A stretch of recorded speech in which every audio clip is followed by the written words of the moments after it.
You can say کہ ذرا influential لوگ تھے، اس لیے کہ وہ جو 7 لوگ پہلے گئے تھے انہوں نے واپس یثرب جا کر اپنی فیملی اور فرینڈز میں اسلام کی یہ باتیں جو رسول اللہ صلی اللہ علیہ وسلم سے سنی تھیں انہوں نے ڈسکس کی تھیں، تو وہاں اور مسلمان ہو گئے تھے. اور پھر جب اگلے سال حج ہوا اور حج کے لیے یہ اراؤنڈ 70 مین اور 1 وومن یہ حج کے لیے آئے، پھر انہوں نے اللہ کے رسول صلی اللہ علیہ وسلم سے ملاقات کی، اور یہ بیعت عقبہ ثانی یعنی سیکنڈ پلیج آف عقبہ کہلاتا ہے، جہاں پر ان سب نے آپ صلی اللہ علیہ وسلم کو ایلیجنس شو کی اور آپ سے کہا کہ ہم آپ کو اور آپ کے فالوورز کو سپورٹ کریں گے.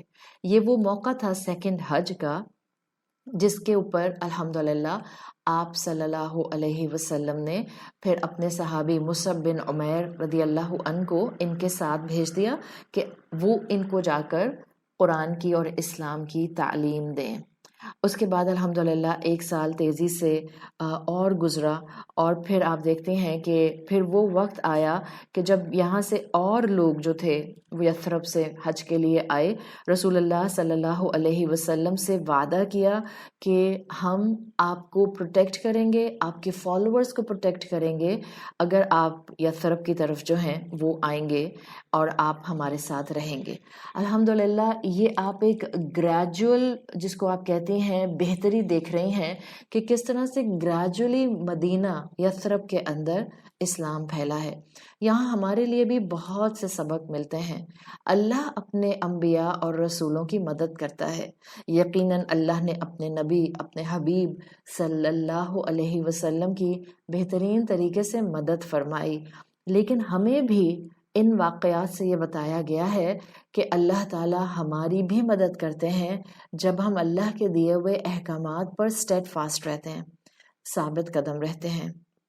یہ بیعت کا طریقہ اس وقت انبیاء کے دنوں میں رسول اللہ صلی اللہ علیہ وسلم کی سیرت میں ایک پلیج ہوتا تھا، جو ایک انداز تھا جو لیا جاتا تھا. ظاہر ہے اس وقت کوئی اور اللہ کا ریپرزنٹیٹیو نہیں ہوتا تھا. جب زمین پر کوئی نبی یا رسول ہوتا تھا تو ایک نبی یا رسول سے بیعت لینا it was completely a different matter. تو اللہ کے رسول صلی اللہ علیہ وسلم کی مدد کی گئی. ادھر یہ سب میٹنگز آلدو بہت اوپنلی نہیں ہو رہی تھیں رسول اللہ صلی اللہ علیہ وسلم سے، لیکن یہ معلوم ہو رہا تھا مکہ والوں کو کہ مسلمان نمبرز میں بڑھتے جا رہے ہیں، ہمارا ظلم ان کے نمبر کو رسول اللہ کے فالوورز کو کم نہیں کر رہا بلکہ بڑھاتا جا رہا ہے. تو اب ایک وقت آیا کہ انہوں نے بھی انتہا کر دی ظلم کی. اس پر اللہ کے رسول صلی اللہ علیہ وسلم نے اپنے فالوورز جو کہ مکہ میں موجود تھے ان سے کہا کہ الحمدللہ اب ہمارے سپورٹرز یثرب میں موجود ہیں، مسلمان بھائی موجود ہیں، and they are ready to protect us. تو اب آپ صلی اللہ علیہ وسلم نے مسلمانوں کو حکم دے دیا کہ آپ لوگ اب مدینہ ہجرت کرنا شروع کر دیں.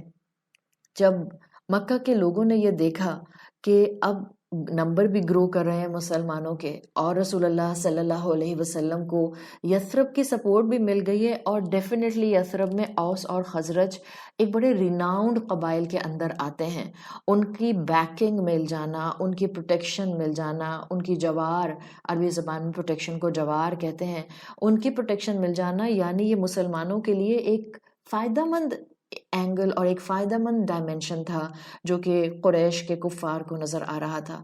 تو مسلمانوں نے نکلنا شروع کیا تو ان کے بھی پلاننگ اور ان کے بھی جو پلاٹس تھے وہ ذرا سخت ہوتے گئے.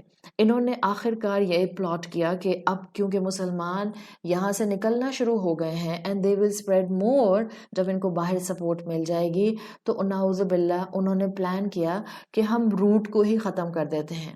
کیونکہ ابھی اللہ کے رسول صلی اللہ علیہ وسلم مکہ میں موجود تھے تو ان مکہ کے کفار نے مل کر پلان کیا کہ ہم نعوذ باللہ رسول اللہ صلی اللہ علیہ وسلم پر حملہ کریں گے، ان کو ختم کر دیں گے تاکہ اسلام کا کنیکشن اور روٹ ہی بریک ہو جائے. سو یہ تھی بیعت محمد صلی اللہ علیہ وسلم جو آپ کو سیرت کی کتابوں میں بیعت اولا اور بیعت عقبہ کے نام سے ملتی ہے. Pledge of Aqabah 1 and the pledge of Aqabah 2. Yathrib کے لوگوں نے 2-3 سال ملاقات کر کے یہ بیعت آپ صلی اللہ علیہ وسلم سے کی تھی. یعنی یہ بیعت آپ کو ایک بتاتی ہے کہ اس وقت آپ اور میں اللہ کے رسول صلی اللہ علیہ وسلم سے یہ بیعت اس طرح سے نہیں کرتے جیسے کہ فزیکلی کی جاتی تھی. یاد رکھیں آپ صلی اللہ علیہ وسلم نے کبھی کسی خاتون سے اس طرح سے ہاتھ پر ہاتھ رکھ کر بیعت نہیں فرمائی. ایک کپڑے کا سرا آپ صلی اللہ علیہ وسلم پکڑتے تھے اور ایک دوسرا کپڑے کا سرا خاتون مسلمان پکڑتی تھی اور بیعت لی جاتی تھی.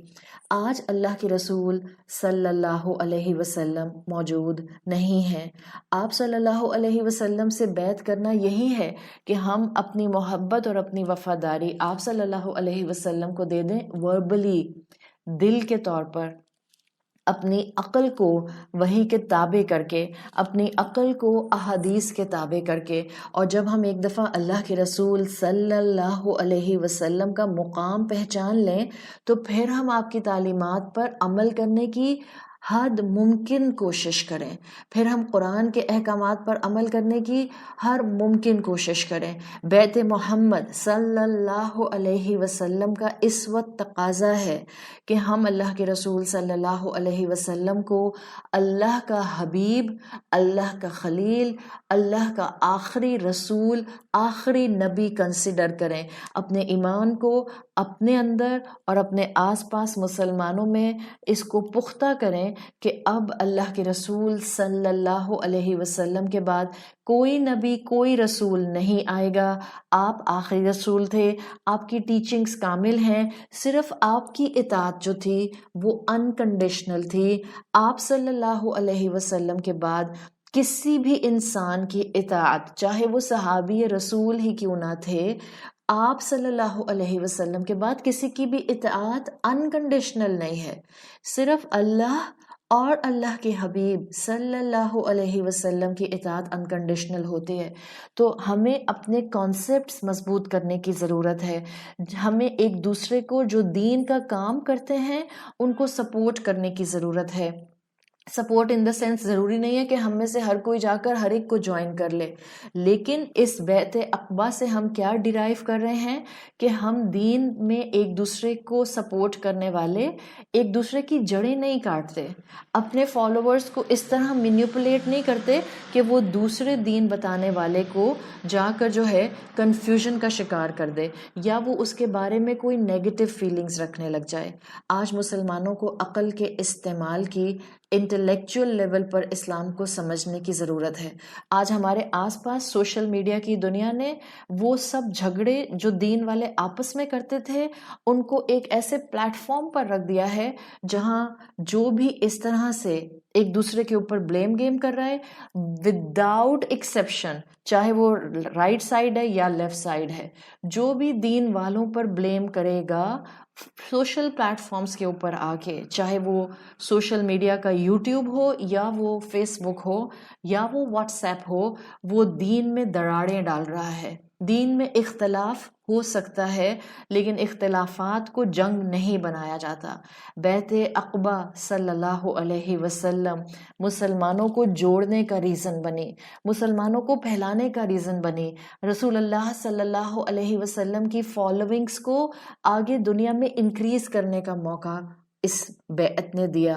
اگر ہم مسلمان اس طرح سے سوشل پلیٹ فارمز پر ایک دوسرے کو گالیاں نکالیں گے اور ایک دوسرے کو برا بھلا کہیں گے اور ایک دوسرے کے لیے ویڈیوز بنا بنا کر پوسٹ کریں گے، ہم اسلام کو ڈیمیج کر رہے ہیں. آپ کتنے بھی علم والے ہیں، آپ امت کو ڈیمیج کر رہے ہیں، آپ آنے والی نسلوں کو اسلام سے متنفر کر رہے ہیں.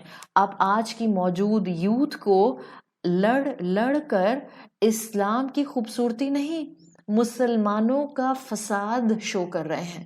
اللہ ہمیں اصل میں علم والا، رسول اللہ صلی اللہ علیہ وسلم کا اصل امتی، آپ صلی اللہ علیہ وسلم کا اصل فالوور بننے کی توفیق عطا فرمائے. اللہ ہمیں فتنوں سے محفوظ رکھے. اللہ ہمیں کفار کی جو طرف سے آنے والی آزمائشیں ہیں اور جو ان کے پروپیگنڈاز ہیں ان سے محفوظ رکھے. ہمارا کام کفار کے پروپیگنڈا پر فوکس کر کے خود کو عمل سے دور کرنا نہیں ہے. بیعت محمد صلی اللہ علیہ وسلم، بیعت عقبہ یہ بتا رہی ہے کہ اللہ کے راستے پر چلنے والوں کو ساتھی وہاں سے ملتے ہیں جہاں سے وہ تصور بھی نہیں کر رہے ہوتے، بالکل جیسے اللہ کی مدد ایسے آتی ہے جہاں سے انسان تصور بھی نہیں کر رہا ہوتا۔